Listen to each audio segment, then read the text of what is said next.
Thank you. Good reading. We had a couple of comments in the chat while you were reading. Lady Jeanette said, "Hope I've not to break your ankles like Kathy Bates did in Misery, because I'm your number one fan and can't wait for book three." Uh, SFOW 2804 is rereading Crowman at the moment and thoroughly enjoying it all over again. Genuinely looking forward to Crow Tower. Well done, David. And Ufenand, I don't know if that's Well, that's Andreas Uffen, maybe? something like that. Yeah. Ufenand uh, says, "I've only read those first pages so far. Hearing you read it brings a different coloration to the text. I like that." So, yes, thank you for that reading. So, earlier we talked a bit about what was the hardest part of writing the books. What was the most fun part of writing them for you? Oh, there are characters in both books that I think are uh, fun to be around. Certainly in Crowman, I found Mokito and I found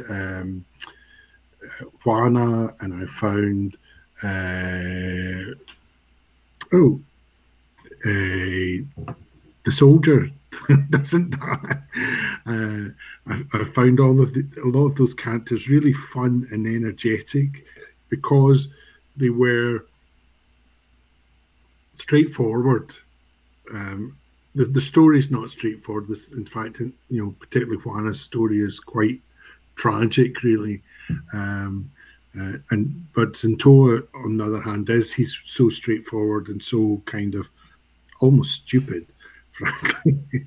And I loved the way you could take these, and I actually say this in the book that at the end, when we close the finish the book, that talks about the darkness taking his toys away, putting them in boxes and keeping them safe during the final battle, and that's kind of what I did. I was like, these are characters I could have them being part of this sort of cosmic fight that's kind of way out of their league, and they'll rush heroically to attack Vatu and get died, or I can just put them away here, and then at the end bring them back out and start to play with them. It's a bit like not quite Action Man and Barbie, but uh, because they're neither of them are particularly like Action Man or Barbie, but the same sort of thing they're like dolls that we bring back to play with more. They were great fun to play with. Um, One of the things I actually liked in Crow Tower is that we only have the two points of view, and one of them is Utas and one is Eroi. And as someone said, are they the same person? And I suppose spoiler alert. In a way, yes, they are, and it's about those two characters switching backwards and forwards, and I found that actually a lot of fun to move um, from one character doing something and then switch them away and bring the other character into that same situation and have them address it completely differently, and how that affects the whole scene. I found that very interesting, and also um, the in Crow Tower there is a deity that is helping them to move away from darkness, and I found writing that person very interesting and very enlightening. When you think about, basically, I'm not writing about God, but I'm writing about a God, and it kind of informs your thinking about um, if I was God, what would I do? And I mean, that is a question probably all of us have asked at certain times. And then when you're actually in a situation where, kind of as the author, you are God, and I can do whatever I like with the stroke of my pen. and you're like, I have to think about why I'm not, why I'm allowing these things to happen, why am I not stopping them, why am I doing it? So I found that a really, really interesting character to write about, this um, this god that kind of goes into hell and starts to bring these characters out of it. Very interesting. So, Crowman was a very nice self-contained story in its own. And then with CROWTOWER, you go into the past. It's actually a prequel to Crowman.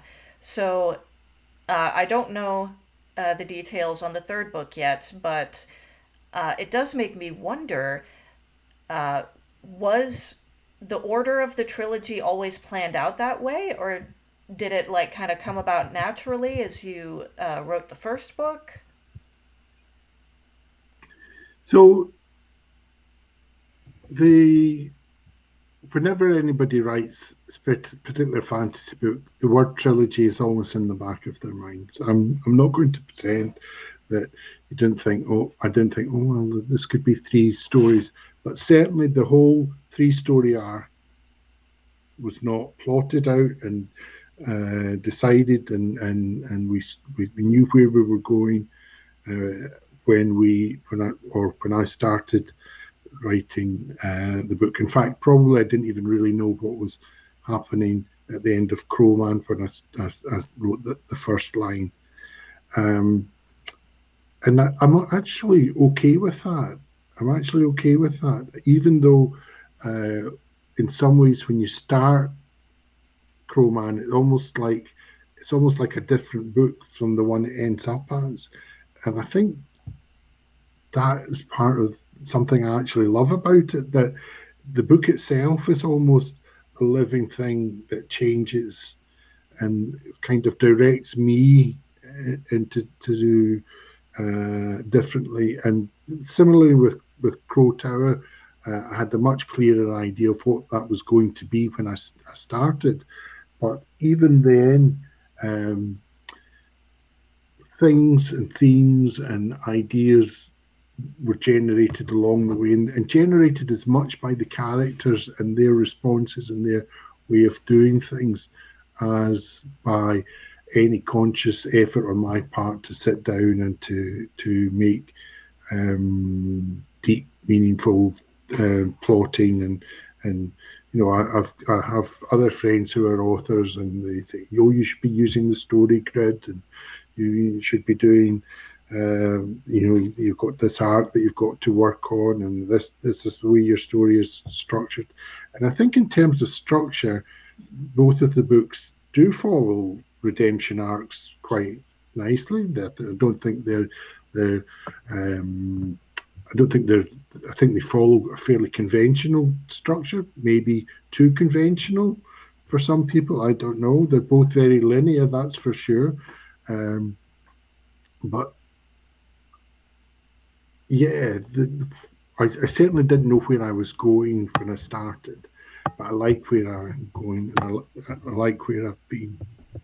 I actually wouldn't have described the story arc as necessarily very linear. I mean, it in a way it sort of is, but uh, it's just a matter of enjoying the journey that the characters are on, both, excuse me, in the first book and in the second one.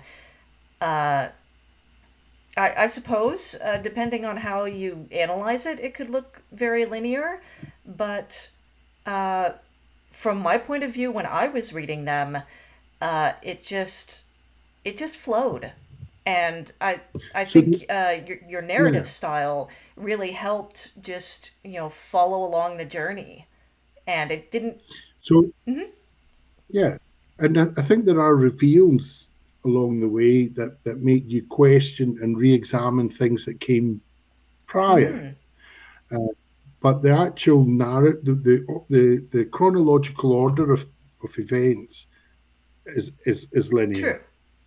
True. So, how long did it take you to write these books? Probably about a year each, more or less. Probably took me longer to find a publisher than to write them. Uh, Thank you for that. My pleasure. Um, uh, and I can kind of understand that they're a bit left field, and it needed someone that was going to be brave enough, and I have to admire you for taking them on. I think that uh, as they evolve, I think they will sit as a nice um, set. I'm hoping what I'm doing with book three is something that will also stand on its own. I think that's quite important. I think with trilogies, there's nothing more, or series, there's nothing more than annoying than reading a book and going, wait, who was that? Or what happened back in. But also at the same time, books that work together. And I don't know, Catherine, I'm as the author, I'm not quite able to decide whether this is the case or not. I'm hoping that your understanding of Crowman changed after you read CROWTOWER, and I hope that it changes again when you read Crowbait. I don't know if I've achieved that or not, because it would be presumptuous of me to say that, but that's certainly something that I aim to do. And I think really the best works, if you think of the likes of Michael Moorcock and certainly Gene Wolfe and Ray Bradbury's, when you read, like The Martian Chronicles is like 5 short stories, but every time you read one of these short stories, you go, wait, what happened to that? And it changes your whole perception of the previous short stories, and you gain more insight. And although each of these short stories absolutely stands on its own, and this is short stories, not novels. So I think that's just testament to the man's brilliance, that he's able to create such richness in a series of 5 short stories. I wish I could do that.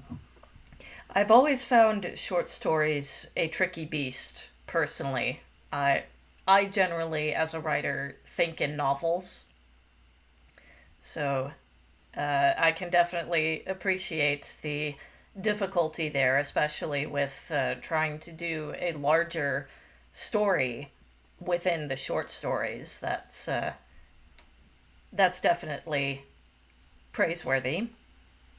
Chat, if you have any questions, feel free to chime in. Uh, so, Speaking of writing, tell us about your writing environment. Like, do you need music or playing or ambient sounds? Where do you write best?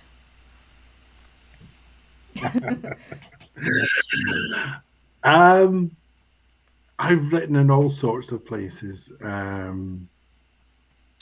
I've written upstairs in my bedroom. I've written on the couch while the television's on. I've written when I'm on holiday. I've written when I've been on a ferry, sitting at a table. I've written in cafes. I've written all over the place. And I wish I could find a place such as the one that Stephen King describes, which was in his laundry room, uh, where I went and I sat, and that was it. I was writing, I was focused on what I was doing, and so on and so forth. I think that I'm always trying to do writing, and maybe that's where I'm going wrong. Is that over the last year I've been extremely busy with work, and coming away from that and thinking, all right, let's now start writing, has been quite a challenge. And having said that, I mean, I'm still about a quarter of the way through Crow bait, and I've got a fairly good idea of where that's going. And I find that when it's flowing, uh, it's not a problem to write anywhere, and when it's not flowing, it doesn't really matter where. Mm-hmm.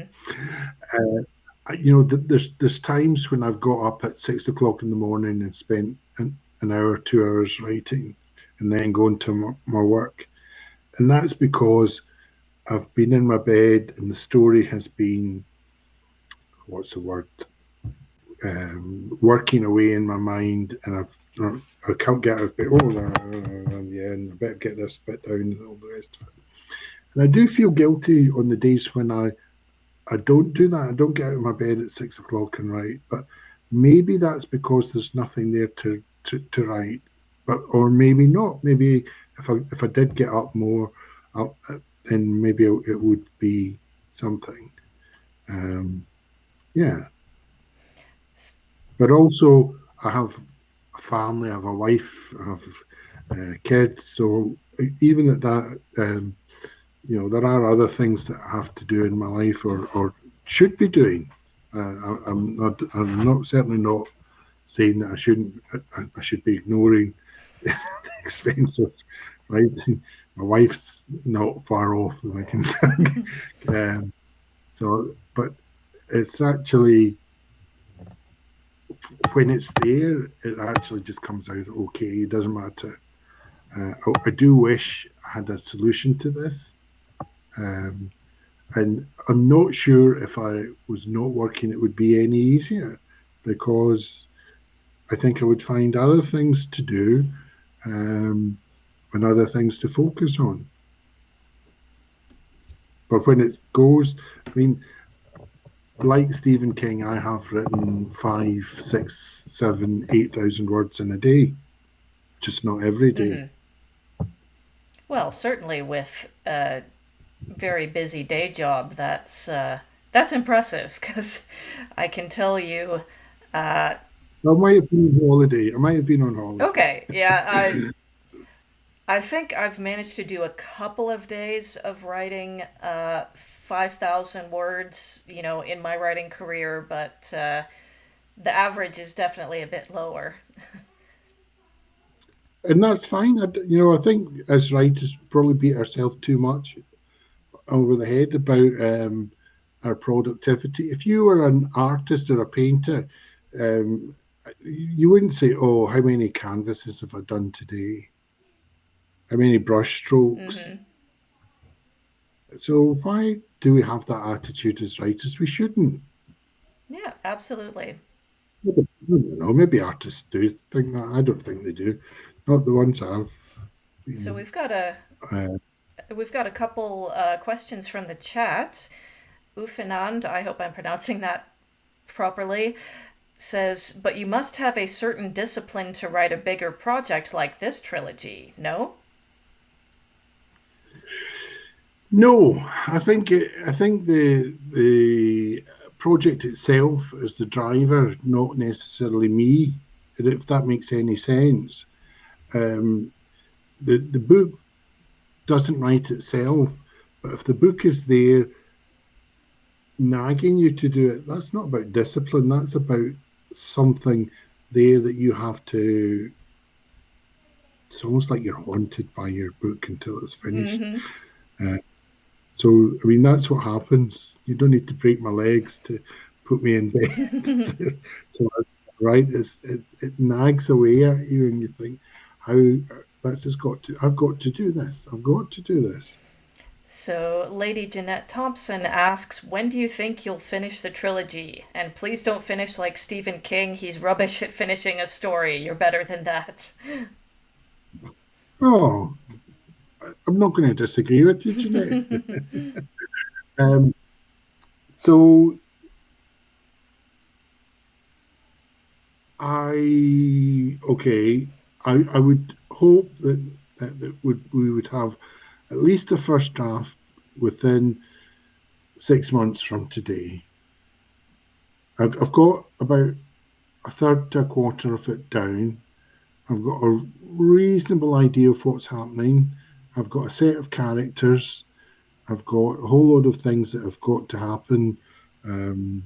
Quite big sort of set pieces that I know I've got to fit in, and I've kind of got a conclusion for it, which is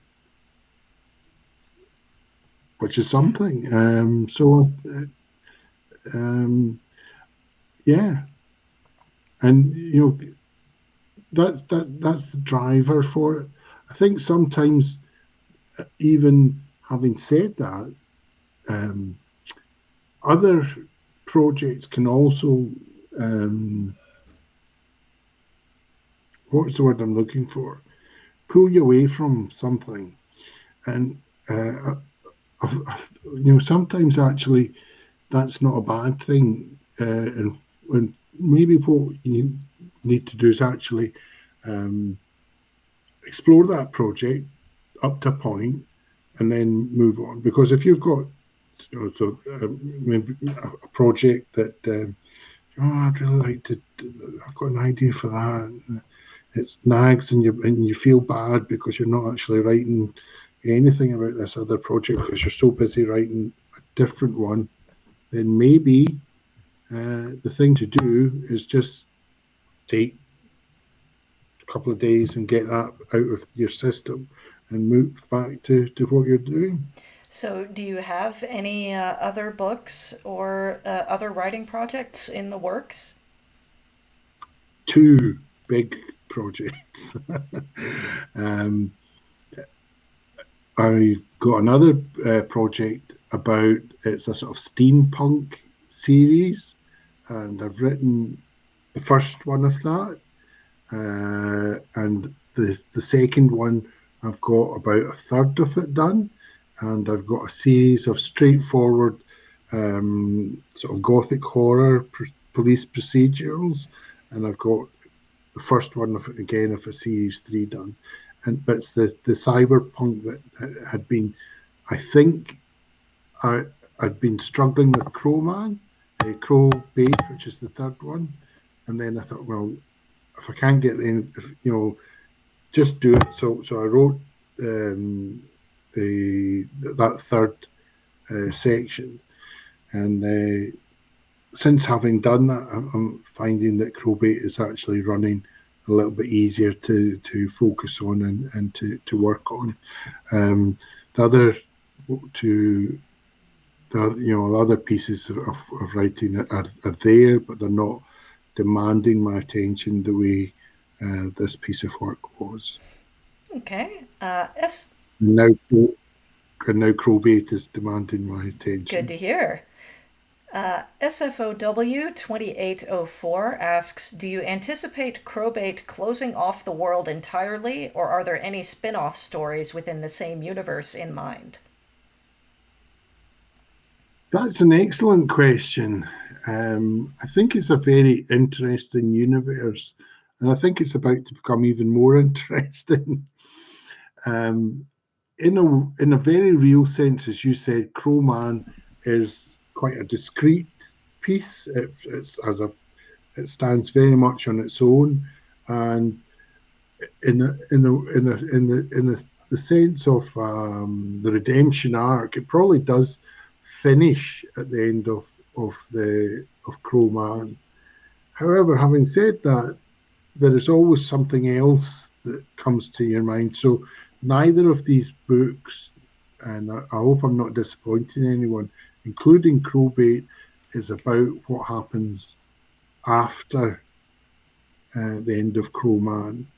Maybe there's a whole spin-off there, and there's certainly characters, Santoa and Iskanza from Crowman, and certainly characters from the other two books where they are certainly strong enough to produce their own stories and to produce their own narratives.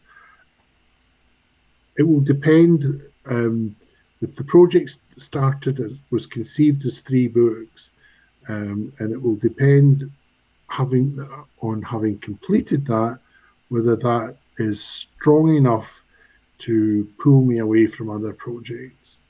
Does that make I think sense? so. It might be. It might be strong enough to. I might sit and I might think, you know,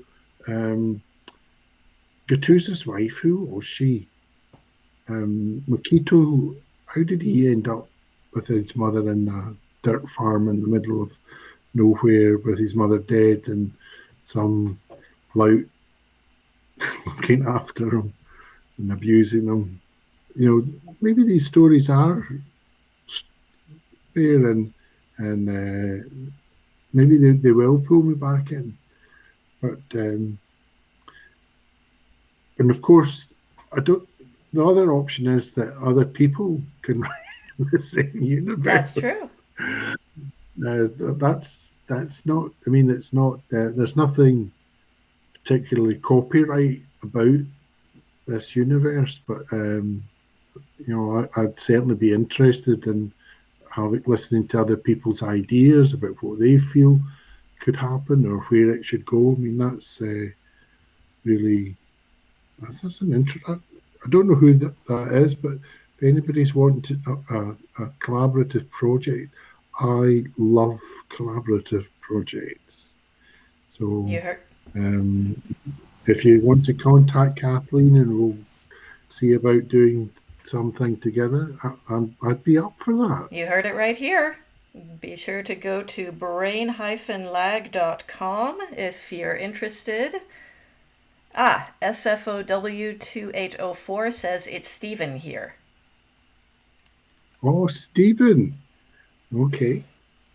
Well, the offer still stands, Stephen. So, getting back to the release date of the possible how long will it take you to finish Crowbait.